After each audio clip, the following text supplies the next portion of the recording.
Praise the lord. అందరికీ వందనాలు. ఈరోజు దేవుని వాక్యం అనే కార్యక్రమానికి మీకు అందరికీ ఆహ్వానం తెలియజేస్తున్నాను. నేటి దిన మూల వాక్యముగా ఆదికాండము 18వ అధ్యాయం 1వ వచన భాగాన్ని చదువుకుందాం. మరియు మమ్రే దగ్గరనున్న సింధూర వనములో అబ్రహాము ఎండవేళ గుడారపు ద్వారమందు కూర్చుని ఉన్నప్పుడు యెహోవా అతనికి కనబడెను. చూడండి ప్రియులారా, ఇక్కడ చదివేటువంటి లేఖన భాగంలో ఒక చక్కటి విషయాన్ని మనం చూస్తున్నాం. అబ్రహాముకు కనబడెను అనేటువంటి మాటని ఇక్కడ లేఖనంలో మనం చూస్తున్నాం. చూడండి ప్రియులారా, విశ్వాస జీవితంలో మనం ఎక్కువగా దేవుని పదే పదే అడుగుతున్నటువంటి మాటలు ఏమిటంటే, ప్రభువా నన్ను దర్శించుము, ప్రభువా నాతో మాట్లాడము, ప్రభువా నన్ను దర్శించుము, నాతో మాట్లాడము, ప్రభువా దిగిరమ్ము నాయనా మా మధ్యనకు అని చెప్పి మనం మాట్లాడుతూ ఉంటాం. ఎందుకనంటే మన పరిస్థితులు బాగోలేనప్పుడు, మన కుటుంబ పరిస్థితులు బాగోలేనప్పుడు ఆ పరిస్థితుల్లో అనేక రకాలుగా ఉంటాయి. అప్పులు కావచ్చు, అనారోగ్యం కావచ్చు, పిల్లలు కావచ్చు, సంఘపరంగా కావచ్చు, వ్యక్తిగతంగా కావచ్చు.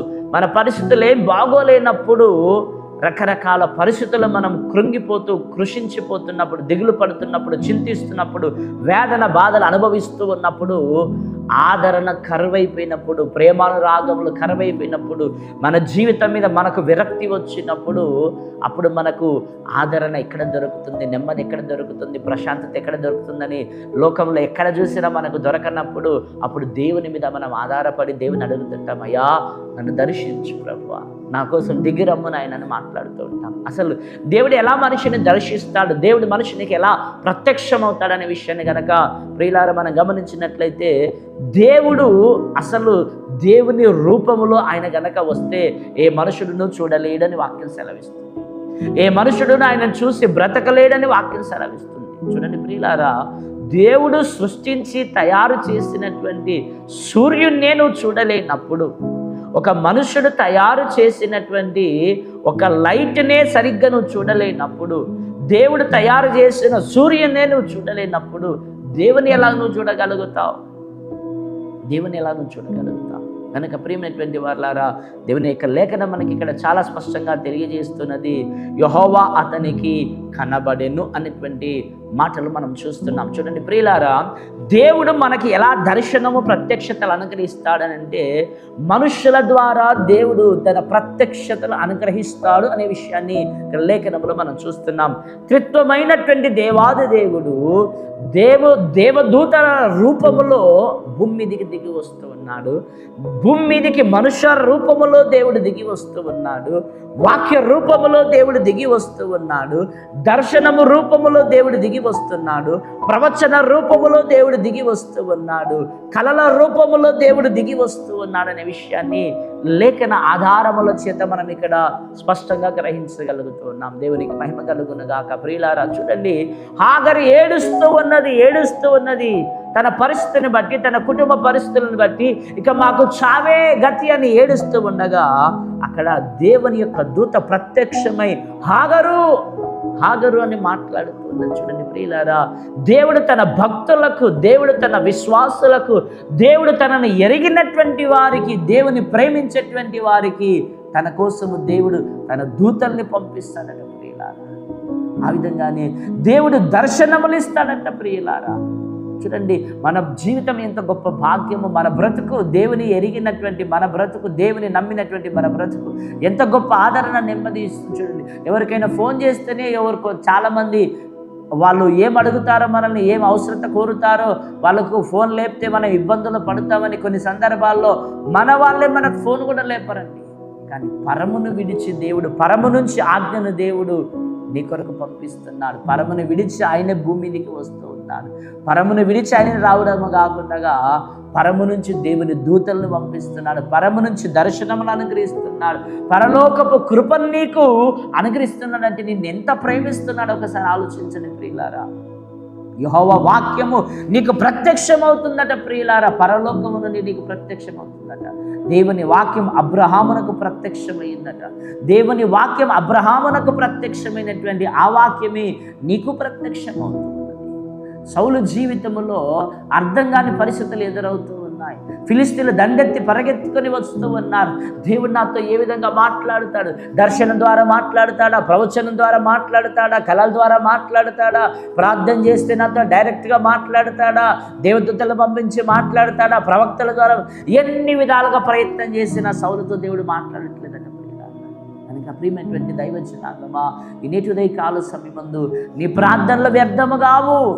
నువ్వు గ్రహించు, నీ పరిస్థితులు ఏ విధముగా ఉన్నాయో ఆ పరిస్థితులను బట్టి నువ్వు ప్రార్థన చేస్తూ ఉండగా దేవుడు నిన్ను ఎలా దర్శిస్తున్నాడో నువ్వు గ్రహించి తెలుసుకో. వాక్యం ద్వారా మాట్లాడుతుంటే నువ్వు వాక్యం వినకపోతే ప్రమాదంలో పడతావు. నువ్వు నాకు మొరపెట్టుమో, నేను నీకు ఉత్తరం ఇచ్చేదని అన్నాడు దేవుడు. ఆ ఉత్తరం నీకు ఎలా, ఏ రూపంలో ఇస్తున్నాడో నువ్వు గ్రహించకపోతే ఎలా? యేసుక్రీస్తు వారు అంటాడు కదా, ఒకనికి నా పేరట పెడితే అది నాకు పెట్టినట్లే అంటాడు. అయ్యా నీకు ఎట్లా అవుతుందయ్యా, అది నీకు పెట్టినట్లు ఎట్లా అవుతుందయ్యా అని అంటే ఆయన అంటాడు కదా, ఇదిగో మీరు బట్టలు లేని వారికి బట్టలు ఇస్తే అది నాకు ఇచ్చినట్లే అని అంటాడు.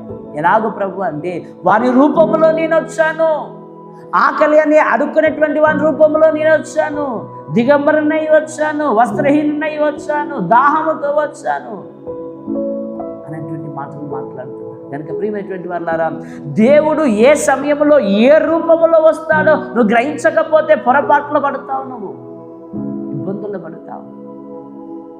ఆస్తులు పెరిగిపోతున్నాయి, అంతస్తులు పెరిగిపోతున్నాయి, పేరు ప్రఖ్యాతలు పెరిగిపోతున్నాయి, కుటుంబంలో వారసులు లేడే అనే చింత, వేదన, బాధ అధికమైపోయింది అబ్రహాము గారి జీవితంలో. ఎండవేళ ఇంటి దగ్గర చెట్టు కింద మాంచి కూర్చొని ఆలోచిస్తూ ఉన్నాడు. వెంటనే దేవుడు అతనికి ప్రత్యక్షమయ్యాడు, మనుషుల రూపంలో అక్కడికి వచ్చాడు.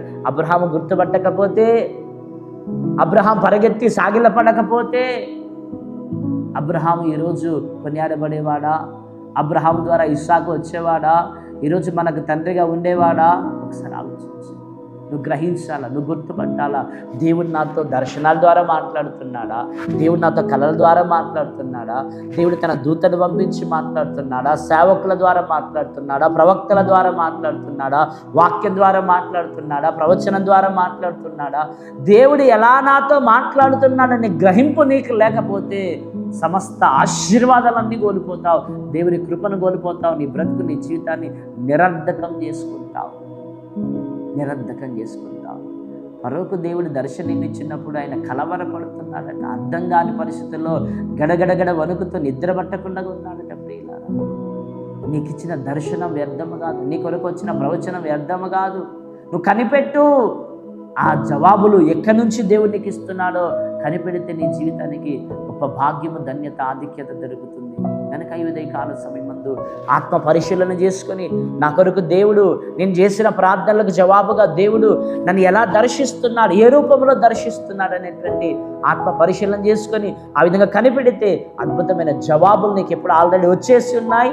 ఆ జవాబులను పరిశీలన చేసుకోకవేళ అర్థం కాకపోతే మరలా ప్రార్థన చేయి, నీకు దేవుడు ప్రత్యక్షమవుతాడు. అబ్రహాముకు ప్రత్యక్షమైన దేవుడు, యాకోబుకు ప్రత్యక్షమైన దేవుడు, హాగరుకు ప్రత్యక్షమైన దేవుడు, సౌలును పౌలుగా మార్చడానికి ప్రత్యక్షమైన దేవుడు నీకు ఖచ్చితంగా ప్రత్యక్షమవుతాడు, నీతో మాట్లాడతాడు. అట్టి భాగ్యం మనకు దేవుడు అనుగ్రహించునుగాక. ఆమేన్. ప్రార్థన. పరిశుద్ధుల నీకు వందనాలు, స్తోత్రాలు నా ప్రభువా. ఇన్ని మాటలు నాలో, మాలో, మా అందరిలో మీరు ఫలింపజేసి మహిమ గంట పాల్గొంటామని యేసు నామమున వేడుకుంటున్నాము తండ్రి.